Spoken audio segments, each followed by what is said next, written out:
So welcome guys.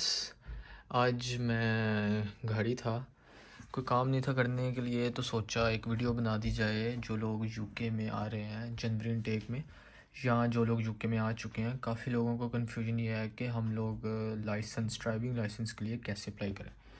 तो इस video में, शॉर्ट सी वीडियो में, मैं आपको ये बताऊंगा कि आपने फ़ॉर्म कहाँ से लेना है और आपने कैसे उस फॉर्म को फिल करना है और कहाँ पे पोस्ट करना है और कैसे उस पोस्ट को ट्रैक करना है और कितना प्रोसेस लगेगा आपका प्रोविजनल लाइसेंस बन के आते आते। तो सबसे पहले आप लोग जब यूके में आते हैं एज एन इंटरनेशनल स्टूडेंट, तो आपको अप्लाई करना पड़ता है एक provisional licence. Okay, provisional licence की जो फ़ीस होती है वो टोटल मैं आपको बाद में बताऊंगा। पहले देख लेते हैं प्रोसेस के प्रोविजनल लाइसेंस होता क्या है। तो आप यूके में आए हैं और आपको लाइसेंस अप्लाई करना है, और आपके पास इंटरनेशनल लाइसेंस है नहीं है, डजेंट मैटर। इंटरनेशनल लाइसेंस के ऊपर आपको इंश्योरेंस बहुत ज़्यादा पड़ेगी, तो आप गाड़ी नहीं ले सकते, ना ड्राइव कर सकते हैं, ना टेक अवेज़ में जॉब कर सकते हैं गाड़ी के ऊपर। तो आपको लाइसेंस अप्लाई करना ही पड़ता है। तो मेरी आपको सजेशन ये है कि मेरी आप लोगों को यही सजेशन है कि आप लोग जल्द से जल्द जो है ना अपना प्रोविजनल लाइसेंस अप्लाई कर दें, क्योंकि इस प्रोसेस में टाइम लगता है। तो सबसे पहले आपने जाना है अपने करीबी पोस्ट ऑफिस। जब आप लोग पोस्ट ऑफिस चले जाएंगे तो आप उन्हें बोलेंगे कि हमें एक चाहिए D1 फॉर्म। तो D1 फॉर्म वो आप लोगों को कुछ इस तरह का D1 फॉर्म वो आप लोगों को दे देंगे। तो ये D1 फॉर्म है। सॉरी। तो अब मैं आपको बता देता हूँ कि आपने अप्लाई कैसे करना है। तो सबसे पहले तो आप अगर इस पॉइंट को देखें, a first provisional license with a view to passing a test, so we will have to select that option। तो आप लोग इसके ऊपर क्रॉस कर देंगे। और सबसे ज़रूरी बात, जो कि गलती मैंने की थी, आप लोग वो गलती ना करें। ये देखें ऊपर लिखा हुआ है कि आपको ब्लैक इंक में ये जो फॉर्म है ना उसको साइन करना है और हर चीज़ इसमें ब्लैक इंक से फिल करनी है। तो जब आप फॉर्म ले आएँ तो सबसे पहले आपने यहाँ पे आके इसको टिक कर देना है, फर्स्ट ऑप्शन को। एंड नीचे कुछ भी नहीं, हमारे लिए कुछ भी नहीं है, ये सब और लोगों के लिए हैं, तो हमने सिर्फ ये ऑप्शन के ऊपर टिक कर देना है। इसके बाद आपसे पूछेंगे आपका title, mister, my name is, sir name Shah Jahan, I don't have a first name और लास्ट नेम। मेरे पासपोर्ट के ऊपर सिर्फ फर्स्ट नेम नहीं है, सिर्फ सर नेम है शाहजहान। तो आप लोग भी अपने पासपोर्ट की तरह ही लगाएं, जो आपके पासपोर्ट के ऊपर नेम है वही लगाएं। तो second is my date of birth, so वो लिखेंगे। उसके बाद आप लिखेंगे अपना एड्रेस आप लोगों ने ऐसा देना है जहाँ पे आपको पता है कि आप रुक रहे हैं। आप एटलीस्ट आप महीना तो वहाँ रुक रहे हैं ना। कभी भी आप वो एड्रेस नहीं देंगे जहाँ पे आप रुक नहीं रहे, या तो आप किसी रिश्तेदार का एड्रेस देंगे जो वहाँ पे परमानेंट है और जो घर चेंज नहीं कर रहे। तो ये मैंने डमी एड्रेस डाल दिया है यहाँ पे आप लोगों को दिखाने के लिए। सारा कुछ ईमेल और नंबर वगैरह यहाँ पे इस तरह आपने फिल करना है इसको। उसके बाद आपने अपनी country, which country you are born, you have to put the country name here. So after that आपने यहाँ पे वो डेट लिखनी है जिस डेट को आप यूके आए हो। तो मतलब कि मेरी फ़्लाइट थी 9 की और मैंने 10 को लैंड किया था यूके। तो ये देखें, ये मैंने वहाँ पे 10th लिख दिया, 10/9/2023। और ठीक है, ये हमारा हो गया यो डिटेल का सेकंड सेक्शन पूरा। फर्स्ट सेक्शन में हमने यहाँ पे टिक कर दिया, हमें प्रोविजनल लाइसेंस चाहिए। सेकंड सेक्शन में हमने अपनी डिटेल्स दे दी। थर्ड सेक्शन में हमने सिर्फ और सिर्फ ये बताना है कि हमारी आई साइट बिल्कुल ठीक है और हम कॉन्टैक्ट लेंसेज नहीं पहनते। अगर आप लोग पहनते हैं तो मेरा मशवरा यही है कि आप लोग सच सच बताएं, आप कुछ भी गलत इन्फॉर्मेशन ना दें यहाँ पे। ओके, चलें नेक्स्ट पार्ट पे चलते हैं।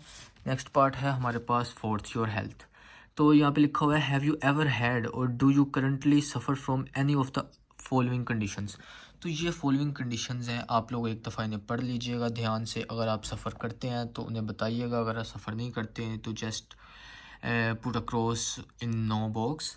एंड यहाँ पे भी आप लोग बता देंगे कि no no, have you told us about the condition, no, have this condition got worse, no. तो ये आपका फोर्थ पार्ट भी कंप्लीट हो जाएगा। अब फोर्थ पार्ट के आगे आपके पास आएगा fifth part, your proof of identity. That is very important. सही है, यहाँ पे आपने क्या करना है, आपने वो डॉक्यूमेंट इनक्लोज करना है जो आप वहाँ पे भेजना चाहते हैं, क्योंकि ये पोस्ट के अंदर आप डालेंगे, ये आपका डॉक्यूमेंट जाएगा DVLA, वो इसको वेरीफाई करेगी। ठीक है ना। तो मैंने अपना भेजा है बायोमेट्रिक रेजिडेंट परमिट, बिकॉज मैंने पासपोर्ट नहीं भेजा अपना। उसकी दो रीज़न्स हैं। एक तो पासपोर्ट बहुत ही ज़रूरी है आपका, वो गुम गया तो आपको पता है क्या होगा, काफ़ी मुश्किलात का सामना करना पड़ सकता है आपको। तो मैंने अपना BRP डाला है, और इसका मुझे एक और फ़ायदा ये हो गया है कि जो मैं पिक्चर लगाऊंगा ना यहाँ पे, उसके पीछे मुझे वेरिफिकेशन की भी ज़रूरत नहीं पड़ेगी। अगर आप कोई और डॉक्यूमेंट भेजते हो तो आपको किसी सिटीज़न से, ये देखें ये 6 पार्ट के ऊपर आपको किसी सिटीज़न से सिग्नेचर करवाने पड़ेंगे फ़ोटो के बैक के ऊपर, अगर आप अपना बायोमेट्रिक नहीं भेज रहे। मैंने अपना बायोमेट्रिक भेजा है तो मुझे ये करने की ज़रूरत नहीं है, ये 6 पार्ट को मैं स्किप कर दूंगा। 5th पार्ट के अंदर मैं यहाँ पे अपना लिखूँगा डॉक्यूमेंट का नंबर, जो आपकी राइट हैंड साइड के ऊपर आपके बायोमेट्रिक रेजिडेंट परमिट के ऊपर लिखा होगा। और उसके बाद आपने यहाँ पे डेट लिख देनी है, जिस डेट को आप ये पोस्ट कर रहे हैं, और आपने कर देने हैं यहाँ साइन। ये साइन आपके होने चाहिए इस वाइट बॉक्स के अंदर, इस बात का ख्याल रखिएगा, और होने चाहिए ब्लैक इंक में। और यहाँ पे आपने एक फ़ोटो अपनी प्लेस कर देनी है पासपोर्ट साइज़। वो आपके पास अगर नहीं है तो आप पोस्ट ऑफिस से ही खिंचवा सकते हैं। आई थिंक 4 या 5 पाउंड्स वो लोग आपसे लेंगे। तो इसके बाद आपने क्या करना है, आपने करना है इसको फ़ोल्ड। ठीक है, इसको फ़ोल्ड करने के बाद ये लेटर, ये है लेटर, इसके अंदर आपने इसको डाल देना है। इसके अंदर इसको डालने के बाद आपने चले जाना है पोस्ट ऑफिस, और पोस्ट ऑफिस पे जाके आपने कहना है कि हमें इसको करना है पोस्ट। तो इसको पोस्ट करने के लिए आपको क्या करना पड़ेगा, आपको वो एक इस तरह का एनवलप दे देंगे। इस एनवलप के ऊपर आपने अपना एड्रेस लिखना है। ठीक है, ये आपको एनवलप दे देंगे, यहाँ पे आप अपना एड्रेस लिखेंगे, इसको इसके अंदर अपना BRP कार्ड भी डाल देंगे, और ये भी डाल देंगे, और इसको इस लिफाफे में डाल के उन्हें दे देंगे कि इसे पोस्ट कर दें। वो लोग इसे पोस्ट करेंगे। तो अगर आप ट्रैकिंग लेते हैं साथ में, मैं आपको यही मशवरा दूंगा कि आप ट्रैकिंग लाजमी लें। ट्रैकिंग लेने का फ़ायदा ये होगा कि आप लोग ट्रैक कर सकेंगे कि आपका जो पार्सल है वो इस टाइम कहाँ पे है। royalmailservice.com के ऊपर आप जाएंगे, वहाँ जाके अपना रेफरेंस नंबर लिखेंगे, वो आपको इस तरह की एक रिसिप्ट दे देंगे। इस तरह की एक रिसिप्ट वो लोग आप लोगों को दे देंगे कि इससे आप ट्रैक कर सकते हैं। तो आप इजीली ट्रैक कर सकते हैं। और ये एक साथ हैंडबुक आती है, जब आप उनको बोलेंगे कि मुझे D1 फॉर्म चाहिए तो वो आपको ये एक हैंडबुक भी देंगे। तो आप इस हैंडबुक के अंदर इस हैंडबुक को आप लाजमी पढ़ लीजिएगा, सही है ना। इस हैंडबुक को पढ़ के आपको पता चल जाएगा कि आपने सारा कुछ क्या करना है। बाकी और कुछ भी नहीं है, बस आपने इसको पोस्ट कर देना है। जाके पोस्ट करने के बाद एक दिन में मैक्सिमम ये चली जाएगी। पोस्ट करने की फ़ीस आपको आएगी 55 पाउंड्स एंड सम पेंस।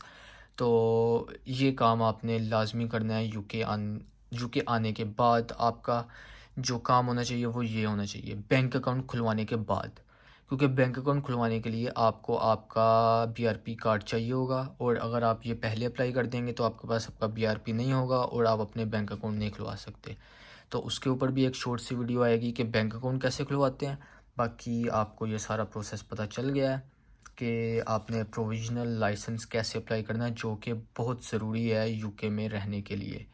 और एक और क्वेश्चन बहुत आता है कि क्या 60 डेज़, क्या हमें 180 डेज़ रुकना ज़रूरी है लाइसेंस अप्लाई करने के लिए। तो नहीं, ऐसी कोई शर्त नहीं है। एक शर्त है कि आपका जो वीज़ा है वो 180 डेज़ का होना चाहिए। मतलब अगर आप विज़िट पे आए हैं तो आप लाइसेंस अप्लाई नहीं कर सकते। अगर आप स्टूडेंट हैं और आपका वीज़ा 180 डेज़ से ज़्यादा है, आपका वीज़ा 180 डेज़ से ज़्यादा का है, तो आप प्रोविजनल लाइसेंस अप्लाई कर सकते हो। तो hope this video is helpful guys.